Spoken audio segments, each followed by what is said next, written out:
It's nice to meet you. I've heard a little bit about Centered, but I'm curious to know about your background and why you're working on this. Sure. Ulf is an old friend of mine. We were introduced by a friend who created Siri. A buddy of mine created Bixby and Siri. And years Bixby ago, and Siri. yeah, yeah. It's like the grand slam of AI. He also co-founded change.org, if you know change.org. Who is this guy? Holy crap! What's he done? Adam, he's a wonderful guy. He's a very nice guy. Okay. And he introduced me and Ulf years ago. Ulf had worked with him on Siri, and Adam said, "Oh, there's this wonderful guy who works with me, blah blah blah." And Ulf and I became great friends. And now I obviously know his wife, and he knows my fiance and all that stuff.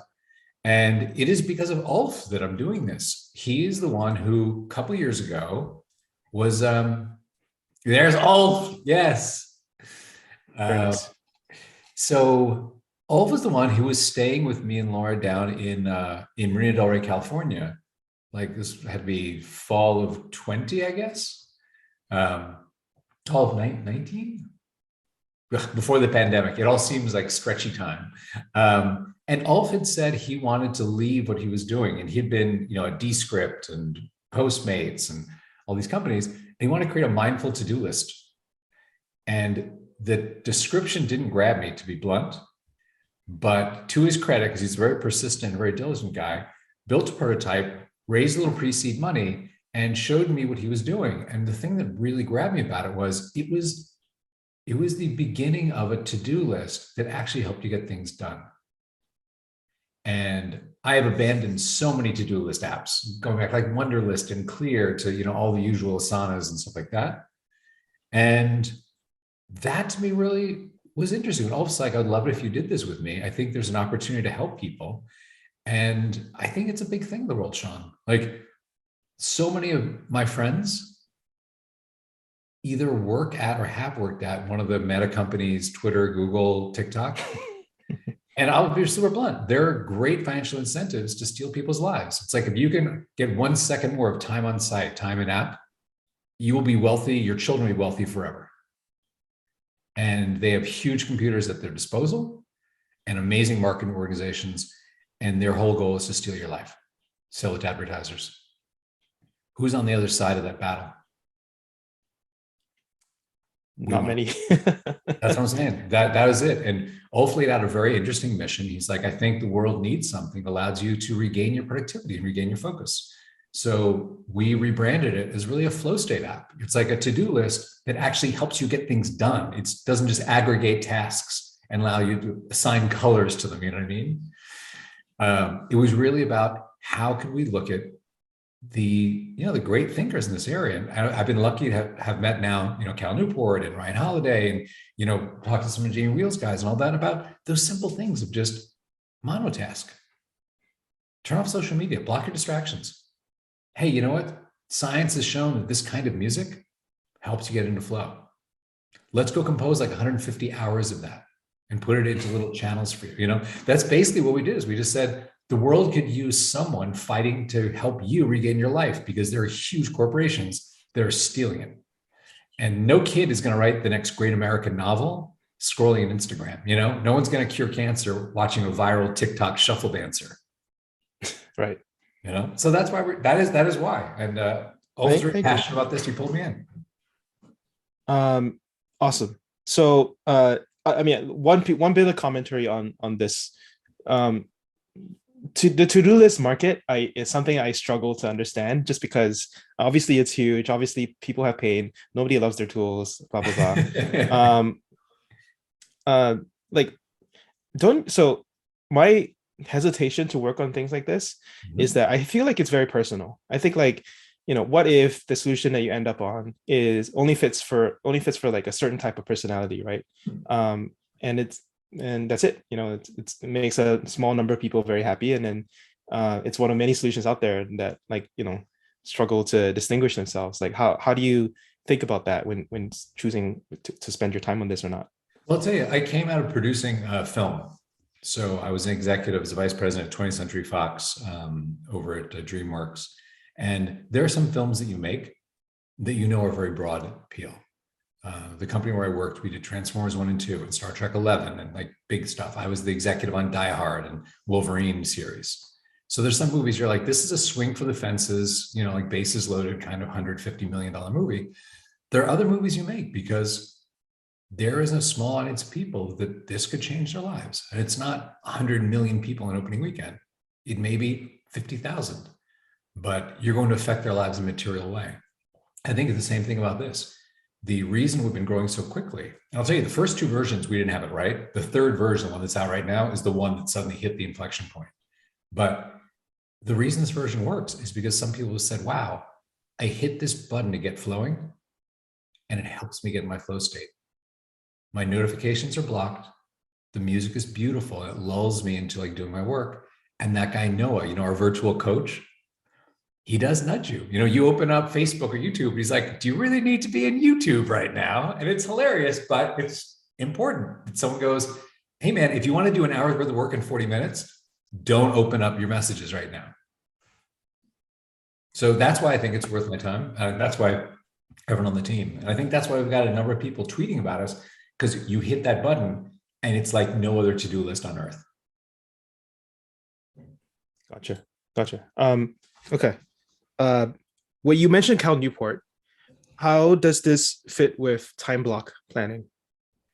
What we have done, and this is, again, one of those like Isaac Newton stand on the shoulders of giants, okay? Nothing I'm going to tell you is our original thought, right? Sure. All of this comes from, and I'm telling you, literally in one of my early conversations with Ulf, he's like, I read this stack of books to understand what people are thinking and saying about this, and I just want to take advantage of what they've done to think. So with Cal and with a number of the other people I mentioned, it is about saying, number one, a meeting is a commitment to another person. Like you and I committed today at 1:45 Central Time to be here for each other, right? Yep. You need to make the same commitment to yourself to flow. You need to make a meeting with yourself and block that in your calendar. In my company, from 8 a.m. to 10 a.m. Pacific, we have flow time.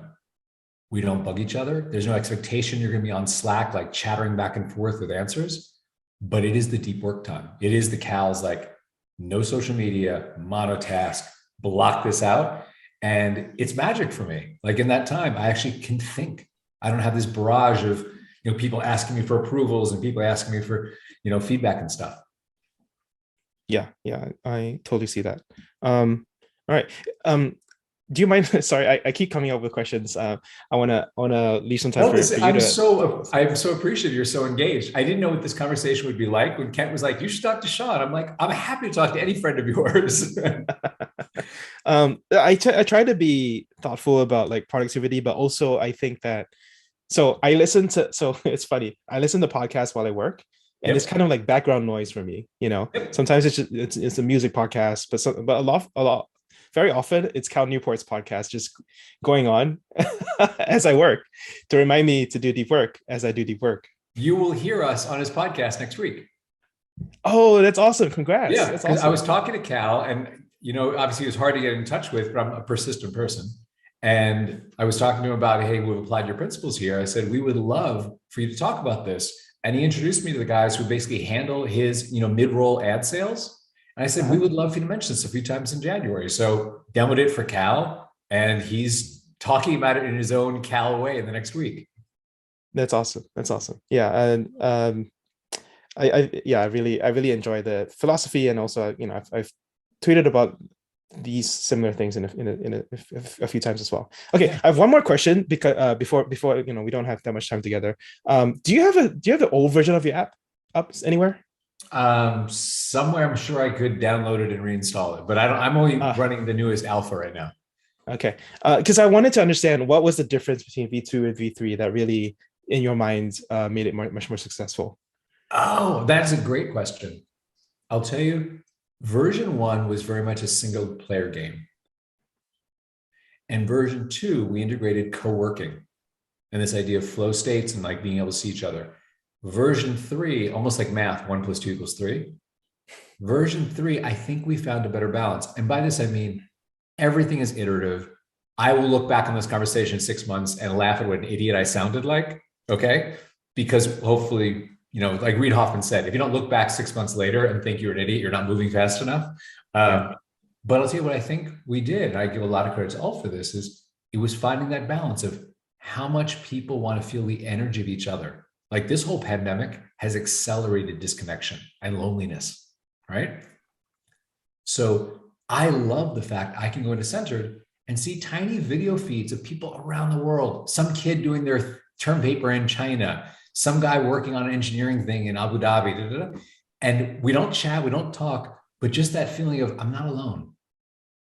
There are other people who are serious about work, and there's rows of them. And we're going to enable that. This is, I don't know how public you're going to make this, but we're going to enable that later this month, where people like Kent can say, hey, I have a private flow room, almost like a private Zoom room. And I'm going to flow in here. If you guys ever want to come, it's almost like study hall in college, where if you're a physics student, like Einstein has like a room. He's like, hey, if you want to study, I'm not going to chat with you, but you're welcome to come in and like feel the energy of studying in the room with fucking Einstein, So there are a number of people who have offered that to say, hey, do you think your audience would really enjoy this? To say, you inspire me. Like I read your tweets, I read your blog, and the idea that in this disconnected, lonely time, I could sit in a room and get my work done and not feel alone. It's inspiring to some people. Gotcha. Yeah, that makes sense to me. I'm gonna give this a try. It's some I've heard good things about FocusMate, Yes. which is also another collaborative focus thing. Yep. I just haven't done it yet.